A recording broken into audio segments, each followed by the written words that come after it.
MA Hindi उत्तरार्ध के प्रिय छात्रों, हम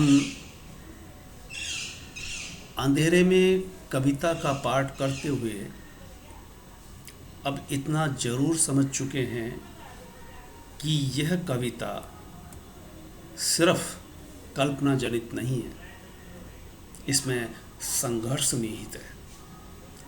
हम कविता की शुरुआत करने से पहले साहित्य के विद्वान विश्वनाथ त्रिपाठी के कहे वाक्य से करना चाहेंगे। इस कविता को त्रिपाठी जी संघर्ष पुरुष की स्वप्न कथा कहते हैं। ऐसे पुरुष की जो संघर्षरत है जीवन में, और ऐसे व्यक्ति जो श्रमिक वर्ग से आते हैं या मध्यम वर्ग में दिखाई देते हैं। चलिए हम दूसरे विद्वान की बात उठाते हैं और इनसे ही कविता कुछ और अर्थ देती हुई आपको दिखाई पड़ेगी। आइंस्टाइन वैज्ञानिक है, उन्होंने एक दार्शनिक सवाल उठाया कि मनुष्य की स्थिति बड़ी अजीब है। जिंदगी भर वो जो कुछ करता है और कई बार उसके जहन में सवाल उठता है, क्यों आते हैं इस दुनिया में। जो भी बुद्धिजीवी होगा, समझदार होगा, कई बार उसके अंदर से ऐसे सवाल उठते हैं। तो जवाब घूम फिर करके संत महंत यही देंगे कि हमारे होने का मतलब अगर कोई है तो वह है कि हम दूसरे मनुष्य के किसी न किसी तरह से काम आए। ठीक, अब हम अंधेरे में जो चीज़ें उठी है, जो विषय वस्तु है, उसको लेकर के विश्वनाथ त्रिपाठी जिस संघर्ष पुरुष की स्वप्न कथा कह रहे हैं, उस पर थोड़ा गौर करते हैं तो पता चलता है कि वो कविता को प्रकृति की विवेकहीनता का, ये सारे समाज को अगर हम देखेंगे, प्रकृति की विवेकहीनता हमें कई तरह से दिखाई देती है। विवेकहीनता दो तरह की है। पहली, सामाजिक व्यवस्था।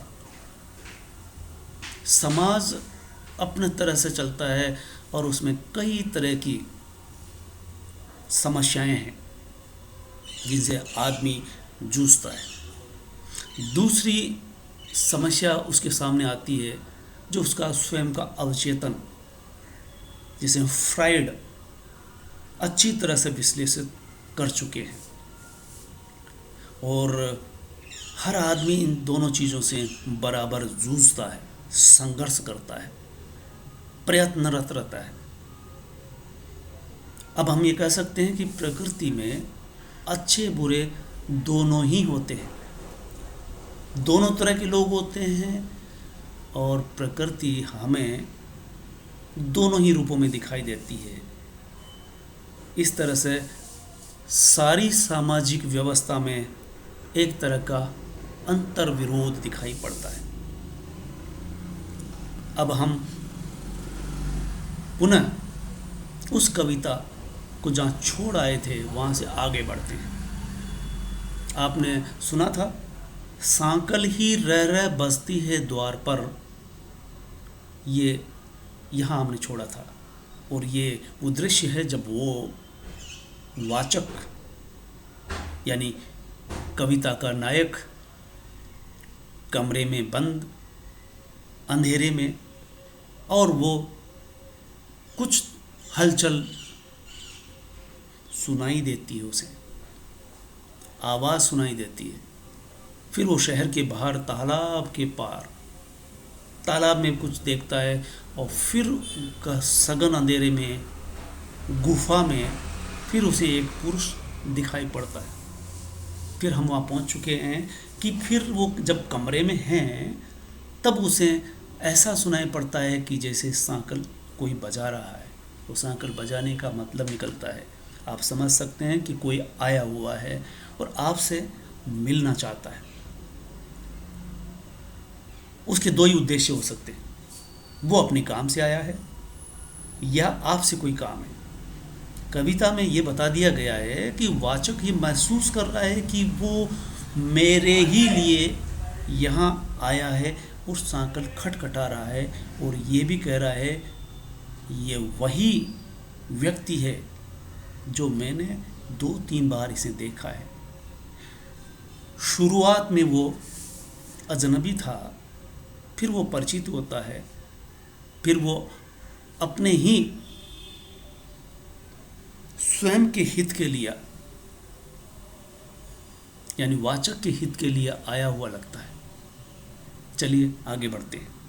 वो अब विद्यार्थी ये समझ चुके होंगे कि ये कविता बहुत लंबी है और इस कविता का और छोर कथा वस्तु समझने में हमें बहुत आसानी होगी कि एक वाचक जो हमें दिखाई पड़ रहा है और वो बहुत ही डरा हुआ, संघर्षमय, भयभीत स्थिति में दिखाई पड़ता है।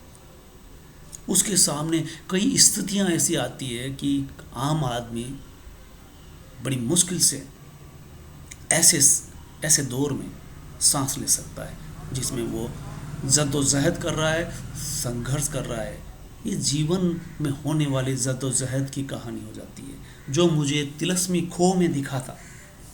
अब परिचय हो रहा है कि ये वही व्यक्ति है जो मुझे उस खो में दिखाई पड़ा था, और ये किस तरह से आता है, अवसर अनवसर प्रकट जो होता ही रहता।